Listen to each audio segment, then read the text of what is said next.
গর্ভকালীন পেট ফাঁপা বা গ্যাসের সমস্যা এবং এই সমস্যায় করণীয়। গর্ভকালীন সময়ে বেশ কিছু উপায় অবলম্বন করে অতিরিক্ত পেট ফাঁপা বা গ্যাসের সমস্যা কমানো যেতে পারে। গর্ভাবস্থায় পেট ফাঁপা লাগা, পেট ভরা ভরা লাগা কিংবা পেটে গ্যাস জমেছে বলে মনে হওয়া একটি পরিচিত সমস্যা। সাধারণত গর্ভধারণের শুরুর দিকের সময়টাই এই সমস্যা দেখা দেয়। এমনকি সন্তান প্রসবের কয়েক সপ্তাহ পর পর্যন্ত পেট ফাঁপার সমস্যা থাকতে পারে। আসসালামু আলাইকুম, সবাইকে আন্তরিক শুভেচ্ছা ও অভিনন্দন জানাচ্ছি সুপার মম মোনালিসায়। আমি মোনালিসা। আশা করছি আপনারা সবাই ভালো আছেন, আমিও ভালো আছি। দর্শক, সুপার মম মোনালিসার আজকের ভিডিও গর্ভকালীন পেট ফাঁপা বা গ্যাসের সমস্যা এবং এই সমস্যায় করণীয়। পেট ফাঁপা কেন হয়? গর্ভধারণের ফলে আপনার দেহে বিশেষ কিছু হরমোনের পরিমাণ অনেকখানি বেড়ে যায়। এমন একটি হরমোন হলো প্রজেস্টেরন। এই হরমোনের প্রভাবে খাবার হজমের সাথে জড়িত পেশিগুলা কিছুটা শিথিল হয়ে আসে এবং হজমের গতি কমে যায়। এতে করে আপনার পেটে গ্যাস তৈরি হওয়ার সম্ভাবনা এবং পেট ফাঁপা লাগে। অনেকের ক্ষেত্রে এই হরমোনের প্রভাবে বুক জ্বালা পোড়া ও কোষ্ঠকাঠিন্য দেখা দেয় এবং সেখান থেকে পেট ফাঁপা লাগে। এছাড়াও গর্ভের সন্তান বড় হতে থাকলে পরিপাক নালীর ওপরে চাপ বাড়তে থাকে। চাপ বাড়ার কারণে হজমের গতি কমে আসতে পারে এবং পেট ফাঁপার সম্ভাবনা বেড়ে যায়।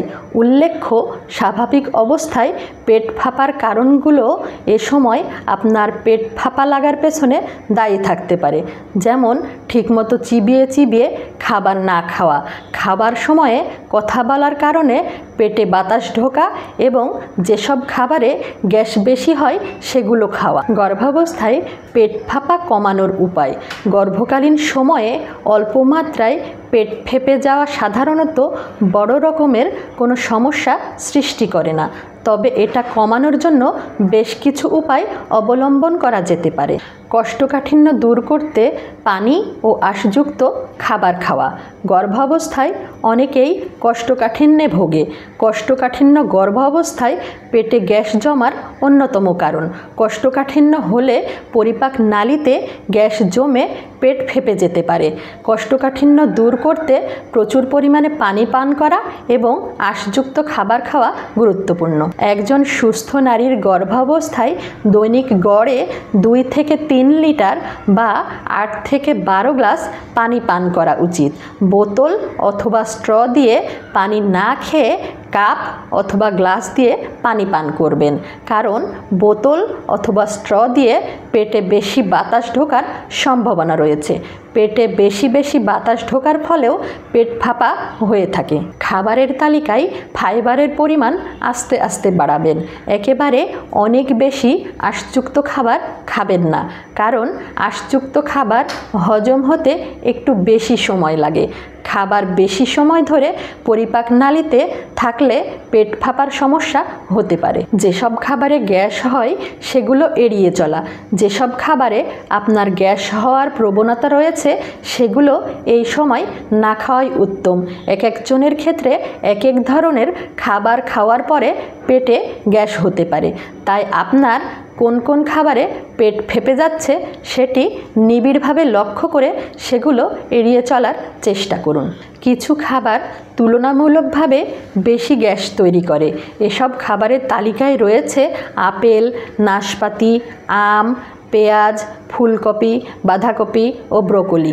বিভিন্ন ধরনের ডাল, সিম, মটরশুঁটি, চা, কফি, মশলাযুক্ত খাবার, গোটা শস্যজাত ও গমজাত খাবার, তেল চর্বিযুক্ত খাবার।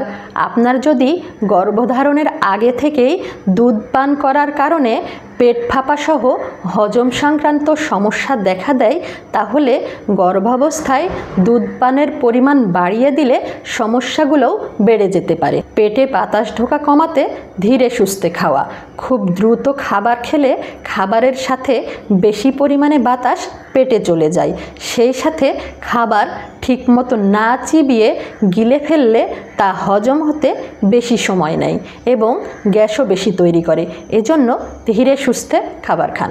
এতে খাবারের সাথে বাতাস গিলে ফেলার পরিমাণ কমে আসে এবং পেটে বাতাস জমে পেট ফাঁপা হওয়ার সম্ভাবনাও কিছুটা কমে যায়। পানি পান করার সময়ও অল্প অল্প করে মুখে পানি নিয়ে ঢোক গিলবেন।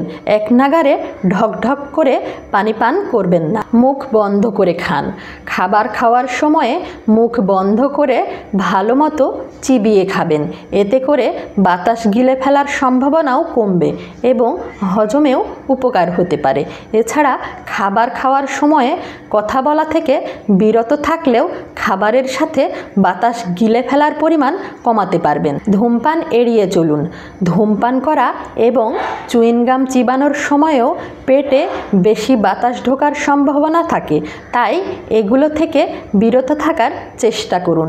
এছাড়া ধূমপান করলে গর্ভাবস্থায় নানান জটিলতার সম্ভাবনাও বাড়ে। শরীর সচল রেখে হজমের সহায়তা করা। ব্যায়ামের মাধ্যমে শরীরকে সচল রাখা হলে হজম প্রক্রিয়া সহজ হয়। এতে পেট ফাঁপা কমে আসে এবং যতটুকু বায়ু স্বাভাবিকভাবে তৈরি হয় তা জমে না থেকে বের হয়ে যায়। গর্ভাবস্থায় প্রতিদিন অল্প সময়ের জন্য হাঁটাহাঁটি করা উচিত। পাশাপাশি খাওয়া শেষ হওয়ার সাথে সাথে বিছানায় শুয়ে না পড়ে অল্প কিছুক্ষণ হাঁটার অভ্যাস করার চেষ্টা করুন। একেবারে বেশি না খেয়ে অল্প অল্প করে খাবার খাওয়া। আমরা সাধারণত সারাদিনে 3 বেলা খাবার খেয়ে থাকি, তাই অনেক সময় একেবারে বেশি খেয়ে ফেলার প্রবণতা দেখা যায়। এটি এড়াতে সারাদিনে খাবারকে অল্প অল্প করে 6টি ভাগে ভাগ করে নিতে পারেন। হজম প্রক্রিয়া সহজ করতে প্রোবায়োটিক খাবার খাওয়া। অনেক সময় হজমের সমস্যা হলে পেটে অধিক পরিমাণে গ্যাস জমা হয়। প্রোবায়োটিক খাবার যেমন দই খেলে সেটি হজমে সাহায্য করতে পারে। এতে পেট ফাঁপার সমস্যা থেকে কিছুটা স্বস্তি পাওয়া যেতে পারে। আদা, পুদিনা অথবা লেবুযুক্ত পানীয় পান করা। পেট ফাঁপার সমস্যা হলে অল্প পরিমাণে পুদিনা চা, লেবুর রস মেশানো কুসুম গরম পানি অথবা আদা চা পান করতে পারেন। এসব পান করলেও অনেক সময় উপকার পাওয়া যেতে পারে। গর্ভকালীন গ্যাসের সমস্যায় কখন ডাক্তারের পরামর্শ নিতে হবে?